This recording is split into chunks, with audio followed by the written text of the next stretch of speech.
ஜென்ம ராசிக்கு 10ஆம் இடத்துல ராகு பகவான் இருக்கிறதுனால திடீர் வருமானங்கள் கிடைக்கக்கூடியது, திடீர் புகழ் கிடைக்கக்கூடியது, உத்தியோகம் அப்படிங்கிறது உள்நாட்டில அப்படிங்கிறத விட வெளிநாட்டு உத்தியோகம் கிடைக்கக்கூடிய, கடல் கடந்த உத்தியோகம் கிடைக்கக்கூடிய பாக்கியங்கள் அதிகமாகவே இருக்க போகுது.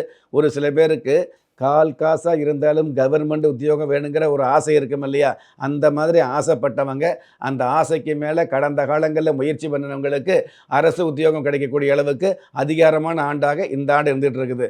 அதுக்கு தகுந்த மாதிரி அரசாங்க கிரகமாக விளங்கக்கூடிய, அதிகார கிரகமாக விளங்கக்கூடிய சூரிய பகவான் மேச ராசியில உச்சம் அப்படிங்கிற அமைப்பில இருக்கிறதுனால, ஏற்கனவே அரசாங்க உத்தியோகத்தில் உள்ளவர்களுக்கு உங்களுடைய அடிமனசுல எதிர்பார்த்த பணி உயர்வு அல்லது நீண்ட நாள் எதிர்பார்த்த பணியிட மாற்றங்கள் கிடைக்கக்கூடிய ஆண்டாக இந்த ஆண்டு அமைஞ்சுக்கிட்டு இருக்கும்.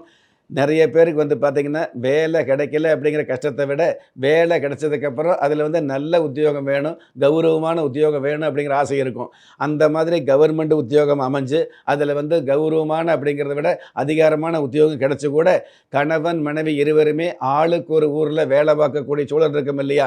வாரத்துக்கு ஒரு முறை அல்லது மாதத்துக்கு ஒரு முறை அல்லது 3 மாதத்துக்கு ஒரு முறை தான் மனைவி, கணவன் முகம் பார்க்கக்கூடிய சூழல் இருக்கும் இல்லையா? அப்படி இல்லாம இருவருக்கும் இடமாற்றம் கிடைக்கக்கூடிய, குடும்பத்தோடு, குதூகலத்தோடு, அதிகாரத்தோடு அந்த உத்தியோகத்த வந்து சந்தோஷத்தோடு பகிரக்கூடிய மிகப்பெரிய வாய்ப்புகளை கொடுக்கக்கூடிய அளப்பரிய யோகத்தோடு தமிழ் புத்தாண்டு அமையுது.